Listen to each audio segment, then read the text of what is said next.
Hey, what's up, Reefers? Today has been an amazing day. Yesterday, eSpeed from WAMS posted on the forum that he's giving away some equipment as well as a bunch of books.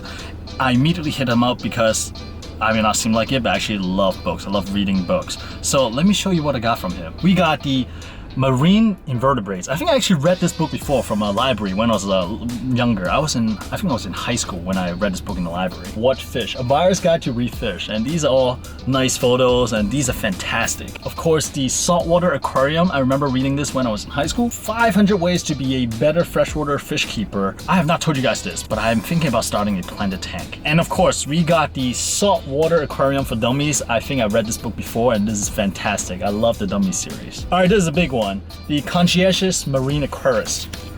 Next, we got the Aquarium Keeping and Rescue. I've never heard of this book before, but this looks really interesting. It's about like maintenance and then fixing issues. Next, we got fishes. And then we have basilisk, dowdybacks, and hawkfish. This is amazing. Lots of great photos specific to those kind of species. So I'm really looking forward to checking this out. And then we got the Reef Life. And then we also got the Saltwater Aquarium book. And last but not least, we got the complete book of the Marine Aquarium. Alright, so as you can see, I'm super excited for these books. Again, I love to read, and some of these information are timeless, so no issue at all if they're a little bit more aged. And also there are a couple books that... Hey, what's up, Reefers? It has been a while since we took a close look at the 17-gallon drop-off tank. Let me give you a detailed update. Be sure to stay to the end for some epic feeding shots of Mochi. This tank has been up for around 9 months and things are beginning to stabilize. I would consider this tank in its teenage year. The one thing I'm looking to address is the excess nutrient that I introduced from heavily feeding the fathead dendros. This tank would develop a film of algae every 2 to 3 days that I would need to wipe off. I tried to skim wets and introduce a clump of chaetos. Chaeto has not grown much in the back chamber though, so if the situation does not resolve itself, I may take the skimmer out and run some GFO and mechanical filtration with the media basket I just picked up. I may also introduce more snails, but both the Mexican turbo and Trojan snails that I got don't seem to like to stay on the glass. I'm wondering if you guys have any recommendation on snails? Speaking of fathead dendros, man, they are definitely my favorite corals in this tank right now. They are always open, always ready to grab food, and they are just a joy to feed. And they are probably why this tank is experiencing an excess nutrient problem. The SPS are doing surprisingly well in this tank. At the moment, I am not dosing anything. But now that I have a stash of BLS 2 parts sitting around, I may start manually dosing once in a while to give the parameters a boost. I have been doing a lot of water tests on the 45-gallon tank, and I will probably start doing more frequent tests on this 17-gallon tank as well, now that I plan to start dosing a little bit more. 2 weeks ago, I picked up around 50 polyps of Rasteozoas for $100, and I transplanted half of them onto the rock structure of this tank. The first week looked a bit sketchy, with some of the polyp halfway closed, probably because they were positioned right in front of the power head and right under the light. So I lowered the intensity of the light and they are starting to open up a little bit more. I will slowly ramp up the light in the next few weeks. And these guys are gorgeous. I plan to continue adding colorful zoa that are not orange or red to fill out this rock. The green star polyps in this tank has gone gangbuster. It is now spreading really fast and I am taking cutting from them every month. A few times it has threatened to creep onto the main rock structure and it is becoming harder to catch it in time. I am trying to see if there is a way to discourage green star polyp from growing onto rock. By the way, you may notice 2 little hills of green star polyp in front of the tank.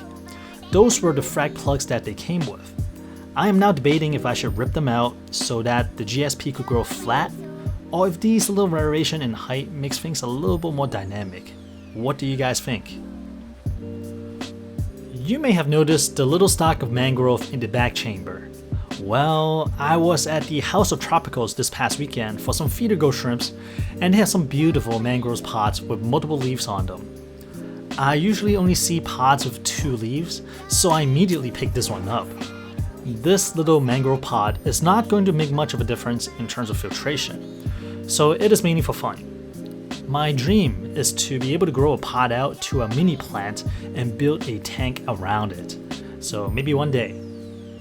By the way, my Feed the Ghost Shrimp tank also got a little upgrade with new plants and new light. Alright, let's talk about the style of this tank, my baby wart skin frogfish, Mochi. Mochi has been doing exceptionally well, and he would patrol the rock one lap each night. He has 3 very distinct hangout spots, and whenever he hangs out in the top portion, I know that he is hungry and is actively hunting. In terms of food, I have been feeding Mochi gut-loaded live ghost shrimps. Thanks to my friend Richard, aka Aficionado, for some great feeding tips, I would gut load the ghost shrimps and feed Mochi within 30 minutes. I would gut load the ghost shrimps with a mixture of flakes, pellets, and even a dash of phytoplankton to increase their nutritional value. And in an effort to wean Mochi onto frozen food, I would also try to feed Mochi dead ghost shrimps, but he would just look at it but not take it from the tong. He would, however, eat the dead shrimp once it is let go from the tong and is moving the current. So I guess it is still a step forward towards weaning Mochi onto prepared food. Okay, warning. If you are a fan of damselfish, you may want to skip this next bit.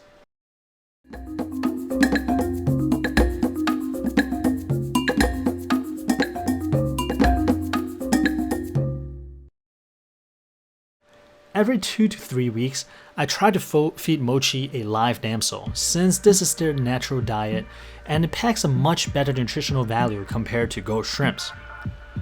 Now, this does come with the risk of the fish carrying disease and parasites.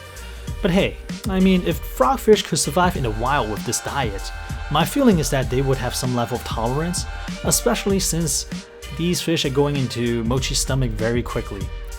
These new damsels never last more than 2 minutes, but really interestingly, the original yellowtail damsel is still alive and well. Sometimes it would get palms sweatily close to Mochi, but every single time it stayed right outside of strike range. Even more interestingly enough, I swear that this fish has tried to warn the other fish from getting too close to Mochi. I will see if I can record it next time. I'm thinking if this little damsel can survive for another month or so, I may consider moving him into the 45-gallon tank. In some way, I'm rooting for this little guy, even if it means one less meal for Mochi. Alright guys, I hope you all enjoyed this relatively long update on this tank. At the moment, I still have not decided what to do to the bottom deck. Should I keep it bare? Should I grow GSP there as well? Or should I just go ahead and add some rock? What's your thought? Leave a comment below and help a brother out, and I will see you next Sunday at 9:30 a.m. sharp.